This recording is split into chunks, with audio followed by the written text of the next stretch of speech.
Hey, everybody. We are back, and in an effort to try to make some short, concise videos that have a little bit of substance to them, we're going to try to answer some questions. So this one was from Christopher Conlon, and he wanted to know a little bit about the Caruso system and maybe the right way to do it. So we'll chat a little bit about that. And to get it started, I managed to take a couple of lessons with him many years ago, just to really get the basics of it and kind of find out how it works. To start with, let's talk about some of the problems people get and maybe some of the things you may have experienced if you're doing this Caruso system incorrectly. So, Paul, you have a little experience with it too. Why don't you start the conversation here? Sure. Well, I'll try and make this fairly concise, but just a little bit of back history. I had been doing the Bill Adam routine incorrectly. I found out later. I was just playing it way too loud all the time. So it just opened my chops like crazy. I thought I was getting a bigger sound. Maybe all it was I was just playing louder and it wasn't necessarily any bigger. And then a friend had studied with Carmine Caruso and came back with the routine. We sat down one day and kind of played through it. He said, buy the book. Here you go. So I went, oh, okay, well, I guess isometrics, you're supposed to keep this really tight all the time, chops clenched, and go through all of this stuff. And what it did for me, the benefits were that it refocused my chops from having played about a year of just way too loud all the time. So that was great. It also got me another octave or so of range. But what it did do on the negative side was it closed my sound down. I was able to whistle up to F's above double C, but a sound about that big.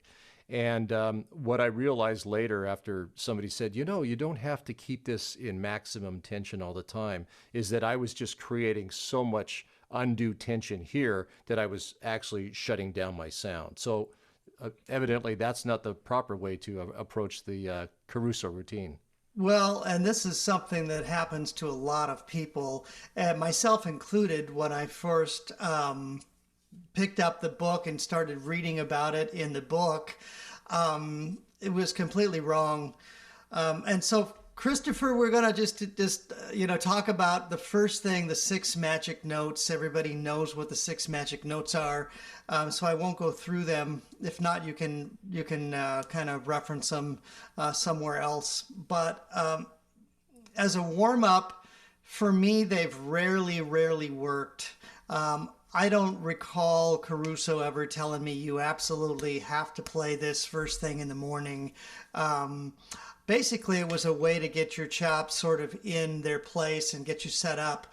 But sometimes, as you guys all know, man, I mean, we can have had a hard night or more than one night preceding us, and then you get up and your chops are swollen and beat up, and it's kind of hard to play those six magic notes the first thing. I know I do. I often do some fluttering and other things. To be honest, I never do the six magic notes as the first thing I do. So I think the key here is to experiment and try to get your chops rolling a little bit, and then really focus on locking them in. One of the big mistakes that I had made was assuming, and I thought that it said this in the book, and Carmine was adamant against it when during my lessons, but he said, nowhere have I ever said you must keep your lips in tension while you're resting on that one measure or two measures or whatever it might be, and breathing through your nose. He said, this is the main cause of what makes people's chops really stiff. So you need to relax these muscles. But keep your embouchure in place and keep the mouthpiece in place. Don't let it slide up or down or side to side or whatever. And that's really the big key right there. At least for me, that's changed. That was a game changer for me when I started doing this. It does help strengthen your chops. Obviously it tones your muscles. It will eventually help with your upper register. It definitely improves your endurance. The trying it and continuing on through the last however high you can get, even if you have a total air ball and you're supposed to keep pushing through it. I know that's a Caruso thing, but I know from a lot of other people that they've said that just has not been helpful to them.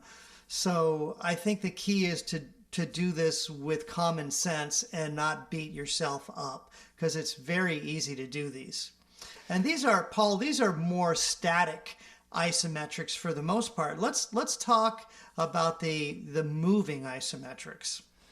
Sure, you can use these on lyrical studies like Bordoni, Conconi, anything like that. The point is to keep this set so that you're not having to reset your chops here. But again, like Bobby said, you don't have to keep them in maximum tension. I also use Clark Studies number 2, and I'll just play all the way through, as many times. I typically do major, then minor, then whole tone, all in semitones, and then half diminished and whole diminished. So my math is not that good. How many times is that? But I do it 2 times in each of those patterns. And all the while keeping this set and breathing through my nose. But as Bobby mentioned, not with maximum tension. So I'll be playing along. And then reset my corners, I should say, not reset my chops here. One other thing, Bobby, I'll just add to this is that Christopher, you had asked about this as a warm up. I actually love using the 6 notes at the very end of the day. For me, it's a way to bring back my focus if I've been really trying to ramp up my endurance and my strength and working on some other range studies. Maybe I'm preparing for a show and I'm kind of hammering things out. At the very end of the day, if I do these really softly and gently and with a real mind focus to that it's therapy and that it's bringing that focus back in. When I get up the next day to warm up, things are already sort of set in a much more balanced way. So it's really beneficial to me to finish the day, not start the day in that way. Yeah, I go throughout the day, like after I've warmed up and got into my routine. A lot of times, if I feel like I need to get some focus, or maybe I might start my second or my third practice session of the day with something like that. Then for me, it makes more sense. So, figuring out this for yourself is really important. Use it intelligently.